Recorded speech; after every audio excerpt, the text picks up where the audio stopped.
Hello, everyone. Welcome. Thanks for coming. I'm Dave Killian. I'm an engineer at Snapchat, and I work on the storage infrastructure team. And I'm here today to tell you about how we migrated a critical storage use case over to DynamoDB.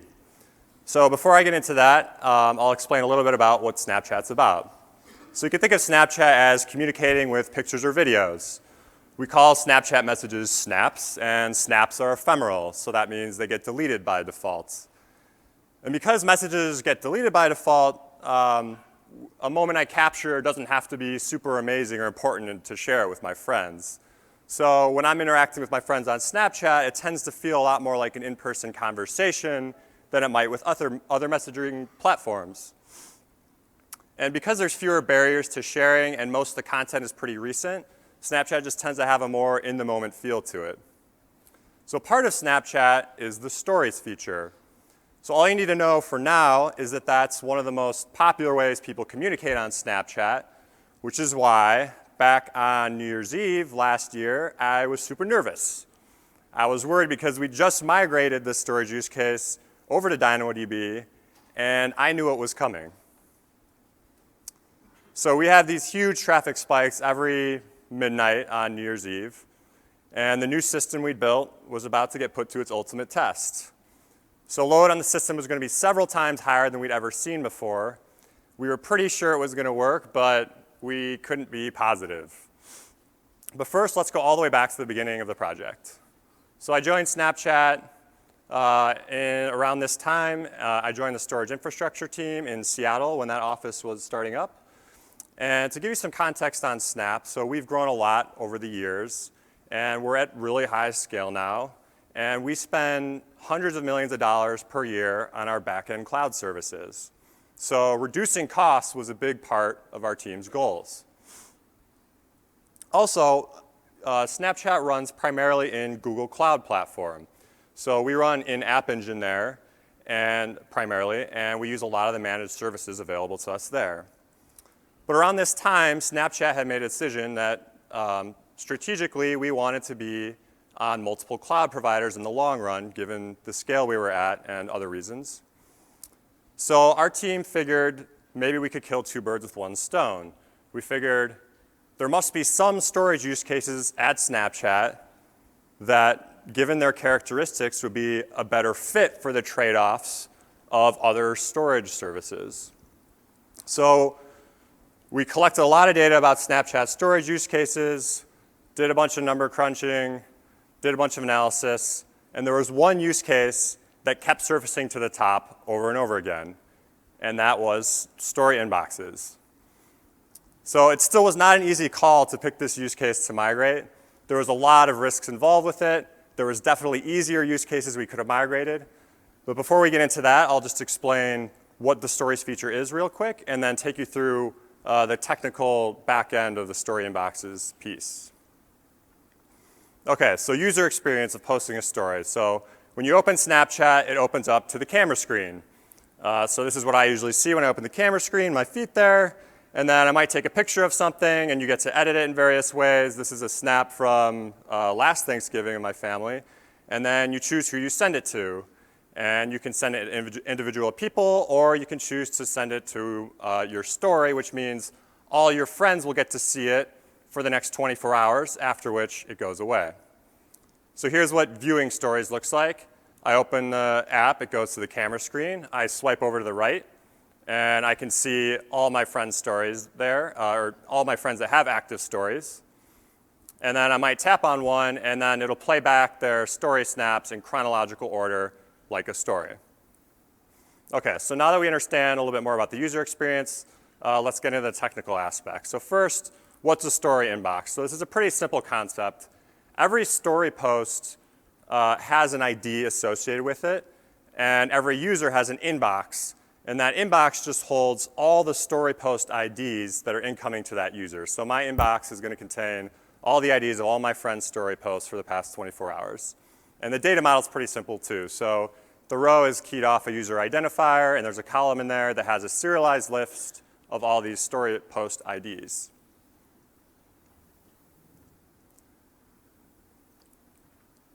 So here's the architecture. I'll take you through posting a story. All this area in the cloud here is Google Cloud Platform at the time, so keep that in mind. So most of these are managed services there. So say I'm posting this story, it sends a request to the back end, it hits an instance in App Engine. We associate an ID with that story post. This is just an arbitrary ID I'm creating here. We persist the media itself and some metadata about the story in a storage system there. And then we enqueue a series of tasks. And this is kind of simplifying it. Really, we enqueue one task that's going to enqueue other tasks. But these tasks are going to be in charge of adding that story post ID to all my friends' inboxes. But here, we just enqueue that, and we return back to the user once it's successfully enqueued. And it says their story was posted successfully, and they're good to go. So I'll zoom in on what these fan-out tasks look like. So this is happening behind the scenes after the user posts a story.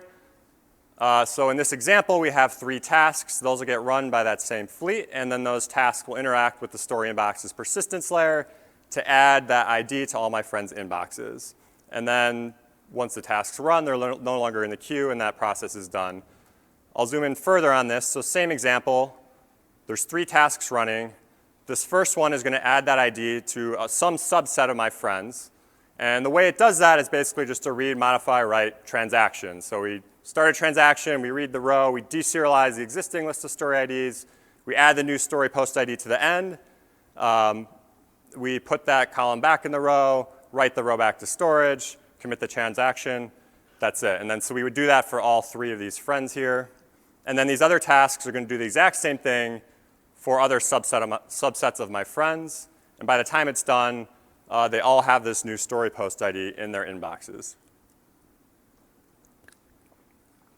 So I'll take you through the read side of this. So say my brother opens the device, goes over to his stories screen. It's going to send a request to update stories. There's a caching layer in front of these storage systems. So we first retrieve his inbox, and you can see my new story post ID is there. We use that inbox to fetch some other metadata about some of these stories. And then we construct a response, send it back to the device, and then it can re-render the story screen with all the new posts. And then if he taps on my story, it's going to retrieve that media from a media delivery system we have. OK. So we understand a little bit about the architecture here. So what was it about story inboxes that made it look so attractive? So when we estimated cost across a bunch of storage systems, this particular one, it showed up that we would eliminate almost all the cost on DynamoDB. So that was really surprising, and we weren't sure what to make of it. We figured it might be wrong, and even if it wasn't wrong, there's maybe something we can learn about this, so we dug into the details. So I'll explain here more about that. So this is just some properties of this use case in relation to the Dynamo billing model. So one thing we're built for is total data stored. And in this use case, it's basically nothing compared to the other costs. And that's because the data is ephemeral primarily, also because these story post IDs don't take up much data. But the inboxes are not proportional to how long I've been a user. So they don't accumulate data over time, since they're only the posts from the past 24 hours. So the size of the table might fluctuate with how many posts are active across the whole system, or it might grow with user growth over time. But it's not going to accumulate data depending on how long someone's been a user. So network bandwidth was a new cost. Since we were trying to cross cloud providers to storage here, we're getting billed for network bandwidth both ways. So that was not a trivial cost, but not the bulk of it either. Similar with reads, they were significant, but the real story here is writes. So this is a really write-heavy use case. And remember, that's because every post, we're doing an inbox write for every one of your friends. So there's a multiplying effect there. Now, so writes were the bulk of the cost, and they're also the most resource intensive. So we're really going to focus on writes when we talk about costs.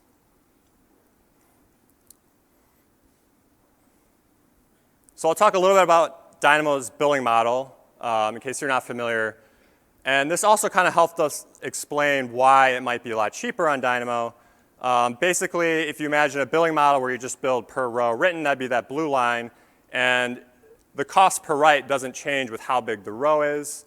But with Dynamo's billing model, it's more of a throughput-based billing model. So you can imagine it like your build per kilobyte written. And so the larger the row, the more expensive it's going to be per write. And story inboxes kind of falls in this lower left quadrant here. So these tend to be really small rows. So this is kind of how we rationalize to ourselves, yeah, okay, so it makes sense that this would be a lot cheaper because we're kind of benefiting from only writing a small amount of data.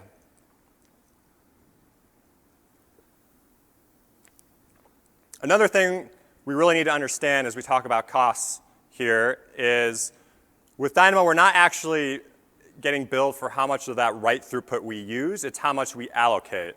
So we pick an allocation, and that would be that orange line at the top that we need.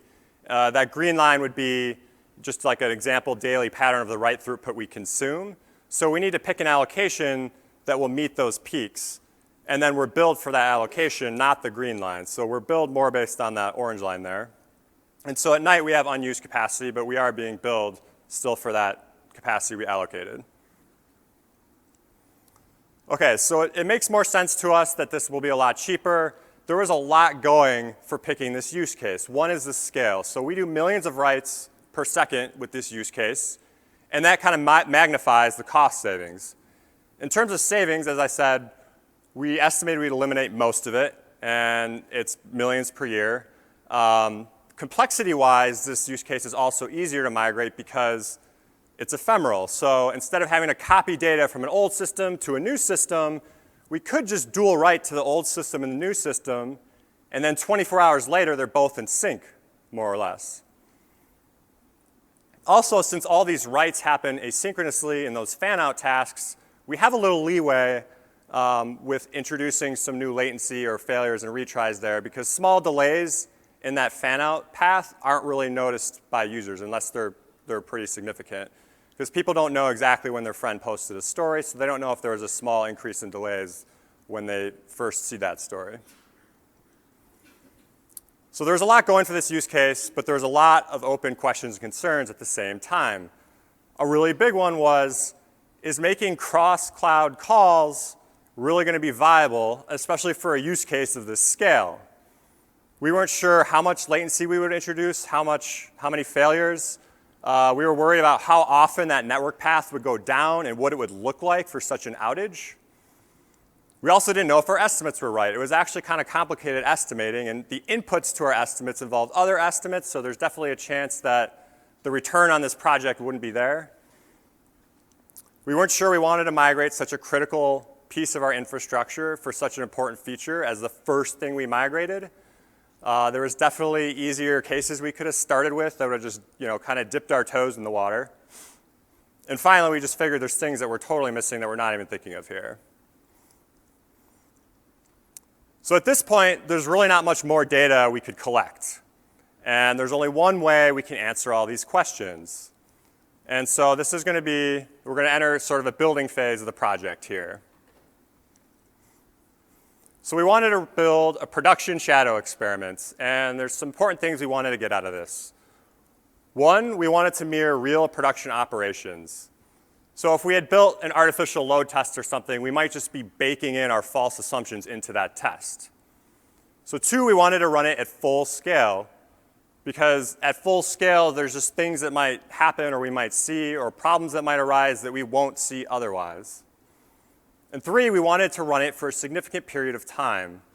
So we wanted to see it go through those occasional outages or just really weird, unusual events and have confidence that it's not going to cause a catastrophic event or a feedback loop or something like that. So we enter a building phase here, and I'll summarize it pretty quickly. So fortunately at Snapchat, most of our storage use cases go through a small number of really high-level storage interfaces. So we were able to leverage that and plug in underneath that. So we built a storage framework where we could plug in different storage capabilities, and we could go to different storage backends like DynamoDB. So we got that working. We built the DynamoDB plugin for it, got that working.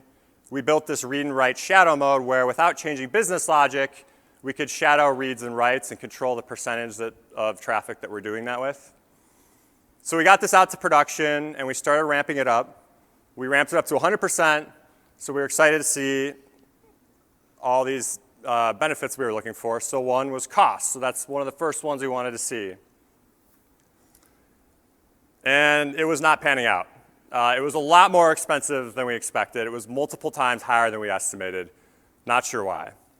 Latency. So we'd actually done, before this production experiment, some much simpler experiments. We just did a bunch of round trips to Dynamo across cloud providers, and we measured tens of milliseconds in latency there, so that'd be totally workable. But it was way worse than that. It was hundreds of milliseconds latency, didn't know why. So keep in mind here, we're going across cloud providers. Availability, also not what we expected. So at least we failed fast. So at this point of the project, it was kind of a low point, but at the same time, when we're surprised by results, we figured there's probably something we can learn here, and we were excited to dig into the data. And so the first thing we saw when we started digging in was this, right off the bat. This is from the DynamoDB console. So this is our write throughput over a 24-hour period. Now, we're used to seeing a particular pattern every day at Snapchat, and across a lot of use cases, it looks similar. And this one looks way different. And in particular, you can see there's this weird drop in the middle of the day. And that happens every single day. And this is strange, too, because we had never looked at this graph before. Like, we're typically looking at per call rate graphs. So we're kind of like turning over a rock here and looking underneath for the first time. So we look closer at this graph, and we see this drop. And you might notice something's odd about it. It happens at midnight, and that's UTC time. So we figure there must be something weird going on with the code here. So we dig into the code and look for some piece of code that might be dealing with midnight. And we find something that looks like this. So I didn't talk a lot about how we actually remove expired IDs from these inboxes. But all you really need to know is that we calculate this first time it'll be removed. So the way we calculate that is it's basically midnight of next day. So when I post a story, it'll expire in 24 hours, but the first time we remove it is the following midnight. I'll also note here this is totally independent of how we remove the media and metadata the media for the actual story and other metadata. So those are all removed shortly after the story expires. So the inbox itself works a little bit differently. And also, since there's expired IDs in these rows, we filter those out on the read side, so users never see these expired IDs. We're going to show you a visualization here of this effect of the way we expire these, or the way we actually purge them. So every one of these this is an inbox over a few days. So say this is my inbox, and every one of my friends' posts is one of these bars. And it's green when it's active, and then it turns to orange when it's expired. So there's posts that are overlapping. And so at any given time, there's a number of active. And I'm going to overlay what my inbox might look like at different times throughout the day. So you can see right before midnight, my inbox has 8 IDs in it, and half of them are expired. And then shortly after midnight, those get removed, and the inbox size has a 50% drop. And all 4 of the IDs in it are active. And then you can see the rest of the day, we start to see that bloat again. The inbox keeps getting larger with more expired IDs, and then it drops again the following midnight. So when we understood this better, we look back at that other graph, and it makes a lot more sense. So that daily drop was about 50% every day, sure enough. And because UTC midnight happens to be right after our daily peak, that means we go through our peak every day with inboxes that are almost twice as big as they could be if they didn't have those expired IDs in them. And because that's hitting our peak, it actually is almost doubling our costs. But that's not the only thing that made our estimates off. So even if we change the way this works, they'd still be off. So here's another thing that had happened. We had a bad input to one of our cost estimates.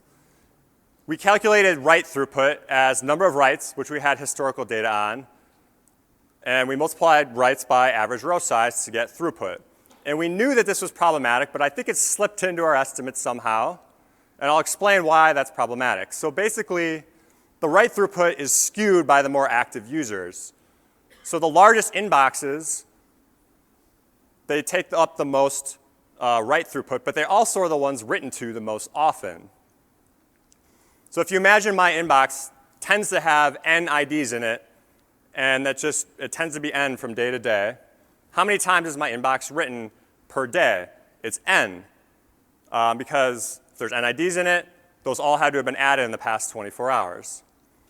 So really, if you think of my inbox's throughput per day, it's n writes a day times n IDs per write, so it's n squared IDs are written to storage every day.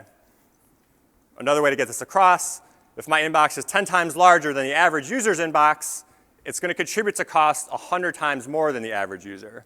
And that's just not reflected when we use average row size in our estimate. We have to use something like average size of a write. So we weren't sure how to deal with this, so we just kind of let this digest, and we looked at the other problems. So one, latency. This turned out to be poor persistent connection reuse. So when we were making requests to Dynamo, way too often we had to create a new connection. So you can see on this diagram, it's just showing client-server round trips to establish a TCP connection followed by an SSL session. It requires a lot of round trips. This is going across cloud providers, and that can add tens or even hundreds of milliseconds in latency. So why was our persistent connection reuse so bad? This actually had to do with Snapchat's architecture. So Snapchat deploys a backend that's mostly one large monolith. There's hundreds of thousands of instances in this backend. They're each pretty small. And a key thing about them is that they're running business logic for hundreds of different endpoints. So a lot of things besides the stories feature. And because of that, only a few of these instances had active requests to Dynamo at any given time. And because only a few connections were active, a lot of them stayed idle, which gave them a lot more opportunity to just get closed and idle out. And so then later we'd have to create new connections. So to tackle this, we put a proxy between the monolith and DynamoDB. We put it near our instances. And we had thought of doing this early in the project, but it actually required us to fork the AWS SDK. We didn't think we needed it before, but now we realize we do need it. So we went ahead and forked the SDK to get this working. And we had to fork it because this is actually a managed proxy, and it required us to use some special APIs. And with this, we just get to concentrate all that traffic down a small number of very active connections. So the proxy has far fewer instances running to proxy those requests than the monolith deployment. And then each of those just has, there's just hundreds of connections to Dynamo instead of potentially millions. OK, so our experiment didn't really go as planned, but it wasn't really a blocker. Our cost estimates were way worse than we expected, but we'd still save money if we move forward at this point. The latency wasn't what we expected, but it was manageable, and we think this proxy would help. But at the same time, we learned a lot through running this experiment, and we figured it'd be a good time to kind of reevaluate based on what we learned. So there's some new optimization vectors we can go down here. So storage throughput had never really been looked at or optimized just because we never really needed to in the past. That's just not how our billing model worked. So right off the bat, compressing inboxes is one thing we could do to reduce throughput, and we just didn't experiment with that, and it cut throughput by half. There was the expiration we talked about earlier. We could tweak the way that worked, and that should also cut our costs in half because it'll cut peak throughput in half. But at the same time, we're starting to see this system through this lens of throughput, and we're gaining a visceral understanding of how it works. And so we're starting to see a lot of waste in the system that we didn't see before. So we're getting some new ideas. Let me show you what I mean. So here's a fan-out task again. It basically just does a read, modify, write transaction. And so through the lens of calls, this is just a read and a write, straightforward. But if you look at this as throughput, it's reading 5 IDs and then writing 6 IDs back just to add 1 new ID. So there's really useless operations on 10 of these IDs. So why can't this just be writing 1 new ID? So we explored a new data model. So basically, instead of a row per inbox, it'd be a row per story post ID. So my inbox would be a collection of rows instead of 1 row. And the primary key here basically just starts with the user identifier, whose inbox it is, and that'd be the hash key in Dynamo. And then following that would be the expiration time of that story post. And then following that, the actual story post ID. So nothing else in these rows. It's just a key. I'll show you how we could interact with that data model. So to fetch an inbox, I basically just have to query where the hash key is my user identifier, and the sort key is greater than the current time. So that'll give me all the IDs in my inbox that haven't expired yet. So to add a new ID to an inbox is pretty simple too. You just write one new row with the destination user as the hash key, and then following that, the expiration, following that, the story post ID. So I'll take you through an illustration of how this works, and we'll compare the two models and see the efficiency gains we can get from this. So assume we're running one fan-out task, and that task is going to add one new story post ID to 100 of my friends. And assume that every one of my friends has an inbox that already has 100 IDs in it. And one other thing to call out here is that Dynamo allows 25 rows per HTTP request, or 25 writes, and so that'll come into play here. Okay, so the blue is going to be the old data model here. So in terms of writes, they're the same. Like either way, we had to write to 100 inboxes. In terms of reads, before it was 100, now it's 0. We don't do any reads now in order to add to an inbox. We're just writing rows. In terms of remote calls, before we were reading 200, we were reading 100 and writing 100 because everyone was read, modify, write. Now we're just doing no reads and 4 remote calls. Each one has 25 rows we're writing. Now IDs per call is getting into more of a throughput-based dimension, so, or IDs per write rather. So before every write was writing 101 IDs back, now every write, or every row write is just one ID. So let's look at this for more of a throughput-based dimension. IDs written before, it was over 10,000 because we were writing 100 rows and each one had over 100 IDs. For IDs read, it was also 10,000, but we're not doing any reads anymore. But with the new data model, we're just writing 100 IDs across into storage. So there's some other benefits of this. One, there's no contention. So before, people with really active inboxes, really active users, there was often some contention problems because it was read, modify, write, and if the row had changed before we wrote, we'd get a contention issue, a failure. Now the writes are no longer conditional on any read, so that problem goes away. The amount of resources we use per write or per adding an ID is constant rather than linear with the size of the inbox. That also makes estimating earlier. So this is kind of what tripped us up before with the skewed consumption by active users. So things are just easier to reason about. Also, we're optimizing CPU and network bandwidth here. So we saw that there was 10,000 IDs going to storage before, and now there's 100. So that correlates with network bandwidth usage too, which we're paying for now. So almost all that just goes away. And before, we had to deserialize and serialize all those IDs, and almost all that went away too. So at this point, optimizing for the storage billing model is having these ripple effects where we're optimizing network and CPU too. And we looked at these fan-out tasks, and we actually pay millions per year to run just the compute for these fan-out tasks. So now we're predicting that almost all that should go away because every dimension we look at here seems like almost all of it goes away.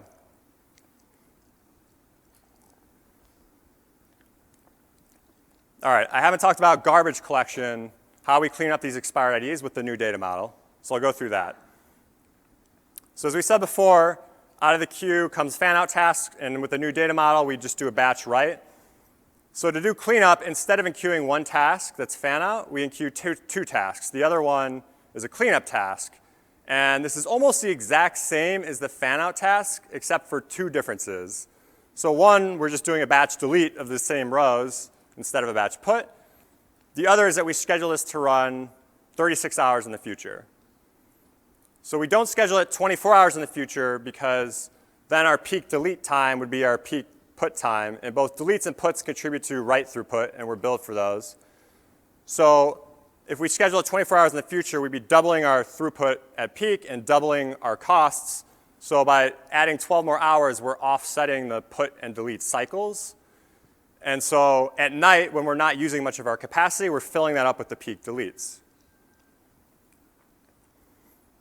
So in the meantime, the production system, of course, is still running while we're looking at this.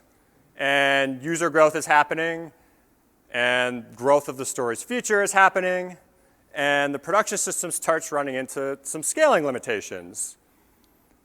And so occasionally when we hit peak, there's some problems with it, and sometimes there's some ripple effects of that problem that are even affecting other use cases. So the stories backend team, which owns this, they were able to mitigate those. But at the same time, we're starting to get worried because New Year's Eve was on its way, and on New Year's Eve, the load is going to be several times higher than our normal peaks. And if it's having trouble now, what's going to happen on New Year's Eve? So this kind of changes the dynamic of our project. So initially, it was a cost savings initiative. Now people are starting to look at it like maybe this is going to be a plan B for New Year's Eve, or maybe even a plan A. So now there's a new sense of urgency to get this done before New Year's Eve and to have it working. Okay, so our new data model looks promising. It seems like it's going to drop the cost of compute, network bandwidth, storage throughput. But still, like last time, we could totally be missing things that we aren't going to find out until we try it. So we move forward with a shadow experiment to run the new data model. And we get it working. We built some prototype business logic to have it run through that path. Let's see what happens. So cost. So cost looked awesome. It was way better than before. It was right in line with our estimates. The new data model had made it a lot cheaper. I'll show you the effect of our puts and deletes staggering here. So you can see that is working pretty well, and so it's cool to see this graph in action. So the sum of those two things would be our write throughput. So you can see it almost doesn't even have a daily cycle anymore. So when we allocate capacity right above that line, we're not wasting much of it. So at night, we're still using most of that capacity. What about latency? So we had built that proxy. Latency was awesome. It looked much better than before. You can see the drop here. When we turned on that proxy, it went from hundreds of milliseconds down to tens. So that's more of what we expected. Availability also looked a lot better. So I think this is because going through the proxy, it was something related to that. Potentially not having to do all those round trips to establish a connection just left less opportunity for something to fail or go wrong. But still, a question we got asked a lot was, isn't latency and availability going to be worse? Like, we're going across across cloud providers. It's got to be worse. Isn't that going to be a problem? So to tackle this question, instead of comparing both storage systems side by side and looking at those latency, and yeah, the new system would add some latency because we're making a call across providers, we zoomed out and just looked at the metrics we care about for the user experience. So if we look at the time it actually takes to deliver a story to a user, or if we look at the time for a user to update their stories, when we look at those percentiles, there was no distinguishable difference between the two. So we couldn't detect this difference and distinguish it from the noise in those graphs. All right, so we're on the home stretch here. So we're going to let the production experiment bake, because again, we want to see it go through these unusual events and see how it reacts to those. In the meantime, the stories backend team takes our prototyping and what we learned from the experiment and starts integrating with the real business logic. They build the dual write and read and the migration controls for that. And the last thing on our plate is kind of to estimate how much capacity we need for New Year's Eve. So one problem we had with this is when we look back a year ago in our graphing system, the data at that time is hourly averages. So that tells us very little about what that 5-10 minute spike right after each hour looks like. So we can't really use that to extrapolate what the peaks this year will look like. So we ask around everyone, does anyone have fine-grained data from last year that they saved? So I'm asking on HipChat, does anyone have this? And fortunately, someone on the stories team had a graph of 1 minute granularity from the previous year, New Year's, and I'm just showing the few days around New Year's there. And you can see we've got these gnarly traffic spikes on New Year's, and the traffic's much higher than the days around it. But there's this weird graphing quirk that occasionally bites me when I'm looking at really short peaks. Basically, I calculated how many minutes are in this graph. Oh, I'm sorry. So the way we were going to extrapolate this to the next New Year's is basically look at the average ratio compared to the New Year's peak there, and then project that forward based on our current average traffic, and we would calculate that way. But I look at this graph, and there's over 15,000 minutes in this time span, because this screenshot was actually from a few weeks of data. And then I open up the screenshot and see how many pixels wide it is, and it's 940 pixels wide. So it's not really possible to represent all these minutes in this graph. And so what our graphing system does in this case is it's actually averaging together data points to render them to 1 pixel. So this is actually 17 minutes per pixel. So this graph is lying to us. On normal traffic days, this wouldn't make a big difference because in a 17-minute span, each one of those minutes isn't that different from the other minutes. But for those peaks on New Year's, that makes a big difference. So they're actually much higher than they look here. If this data were still live and you were to zoom in on this graph, you'd actually see the peak getting larger and larger as you zoom into a narrow time frame, and that minutes per pixel gets smaller. But at the same time, this is all the data we had, so we worked with it. And so when we added a bunch of other estimates like growth between now and New Year's, and buffering so we wouldn't get throttled, and just margin of errors on different inputs, we figured we need anywhere between 5 to 12 times our normal capacity on New Year's.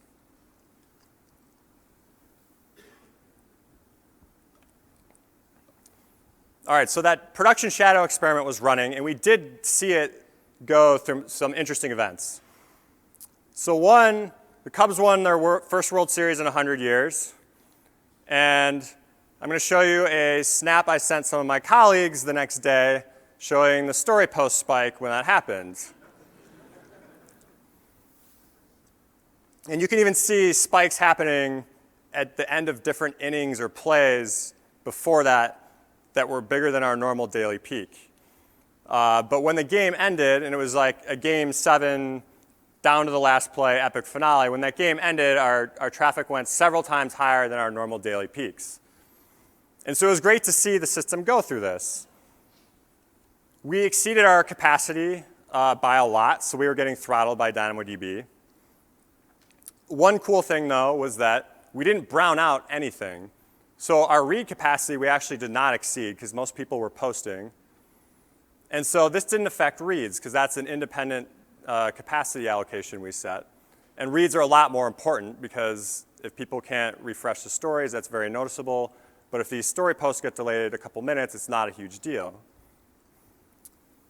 And so we'd actually changed the way our fan-out tasks worked too. So instead of like sleeping and backing off and retrying and keeping that task alive while we're getting throttled, we would actually schedule a task in the future when any failure happened. So if something fails, we'll schedule a new task to write those same rows, and the amount of time in the future is our back-off. So we'll keep doubling the amount of time in the future we schedule these tasks. So that way, if there is a really big event, we can keep backing off and retrying for hours without dropping any story deliveries. And so in this case, we were able to drain this within a few minutes, so it actually worked really well.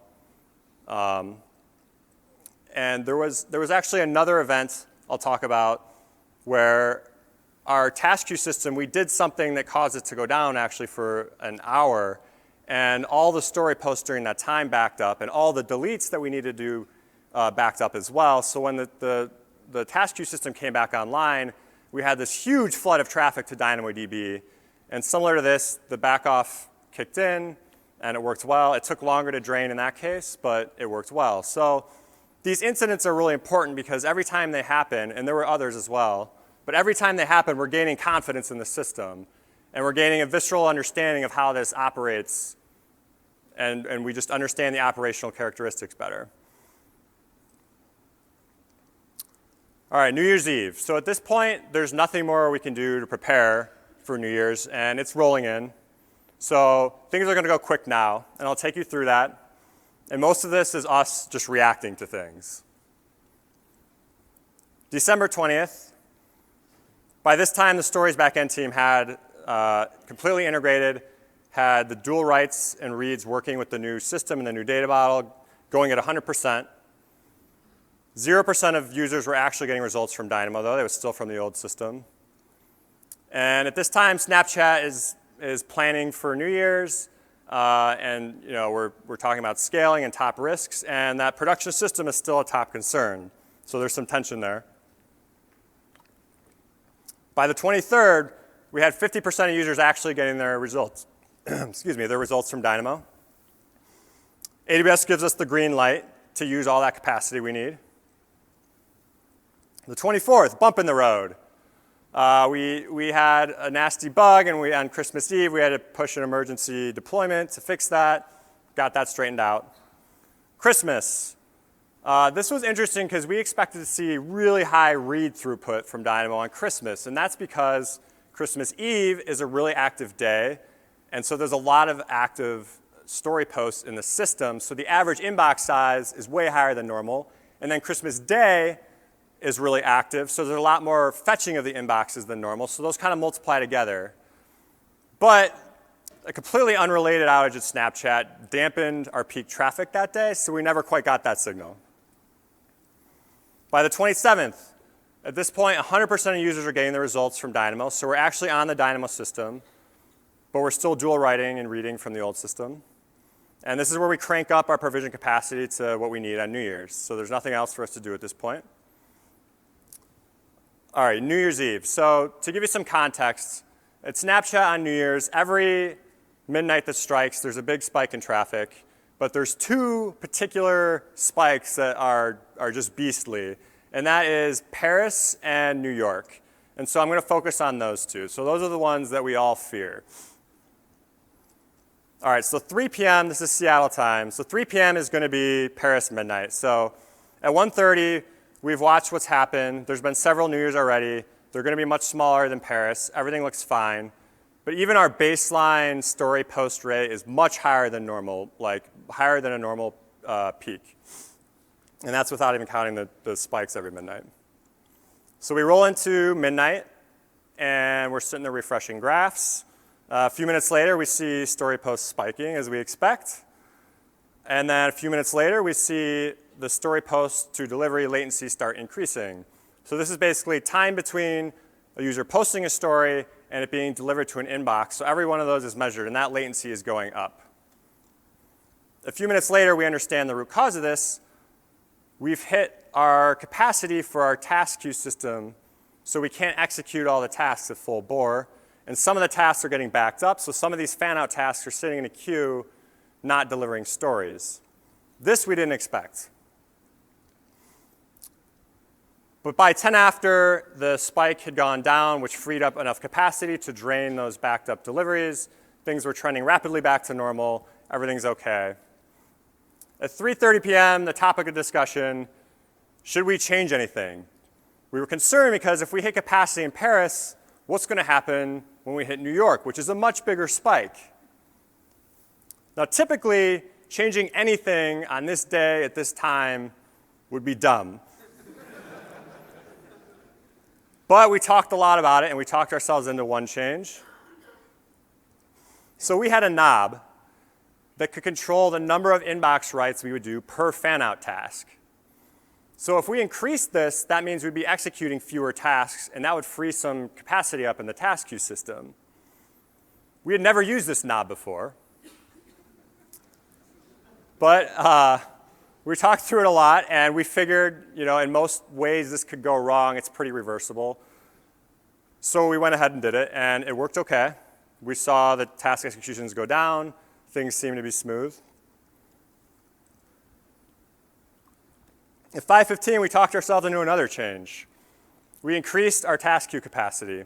Now, this we had done a bunch of times before, and it always had gone fine. So that was one reason to go forward with it. 5 minutes later, story delivery times start increasing for something like 10% of inbox writes. We have no idea why. By 6 p.m., a small percentage of delivers continue to increase their delay. So the problem's getting worse. By 7, we understand that this is definitely related to us increasing the capacity. So we're kind of regretting that at this point. And we also understand there's just nothing we can do about it except wait it out. So this is kind of when things were starting to drain at this point at 7 p.m., but it wasn't draining very quickly. Now again, it wasn't affecting everyone. It was something like 5 to 10% of deliveries were affected. And it was kind of comical because if you looked at the delay graph, it was trending back down, but if you extrapolated it, it intersected exactly with New York midnight. So we made this exciting for ourselves.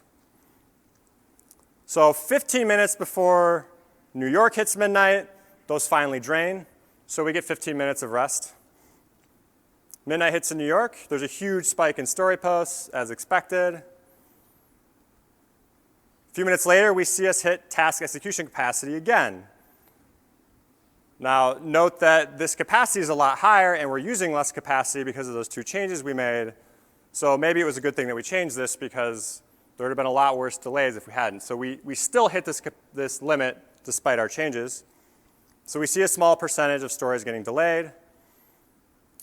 But by the time the spike went away, like Paris, things trended rapidly back down to normal again. We were able to drain those. So only a small percentage of deliveries were affected, and it was only a few minutes, so it wasn't a big deal. So to kind of just summarize this, like the rest of the night, we had some other spikes, but they were much smaller, so they weren't a big deal. So we had some user impact here that wasn't good, but overall, it actually went pretty smoothly. So the impact we did cause wasn't super noticeable. But we were not out of the woods yet. So January 2nd, if you remember the graph I showed you earlier where we had puts and deletes offset, so all of New Year's Eve, we were scheduling deletes for 36 hours in the future. So that means we're just going to replay what happened on New Year's Eve on January 2nd. And on top of that, a lot of those story posts are happening at night on New Year's Eve. So those deletes are going to happen at peak on this day. So we're adding the two together. But we were prepared for this, or at least we had thought of it, fortunately. So we had left our capacity allocated at its New Year's level, so there was still a lot of it. Also, one thing we did is we don't schedule it for exactly 36 hours in the future. We actually added some jitter, so it'll be within a few hour period we randomly pick around 36 hours. So that's especially helpful for those really short New Year's spikes because it'll disperse those few minute periods across a few hours. So the traffic was really high on the 2nd, but it wasn't as spiky as it was on New Year's Eve. So we didn't get those those hourly spikes. So things actually worked fine, and we got through this. All right, January 9th. So this is the end. This is the point of no return. We turned off writes and reads to the old system. And here's a graph showing us turning off that use case. So this is a handful of storage use cases at Snapchat, and you see here the number of writes for each of those, and obviously that top green one is the one we turned off, so it was really awesome to see that just go down to 0. Now in terms of results, we've been running this for almost a year now, and it's been very stable since. I'd say it's probably one of our most stable systems at Snapchat.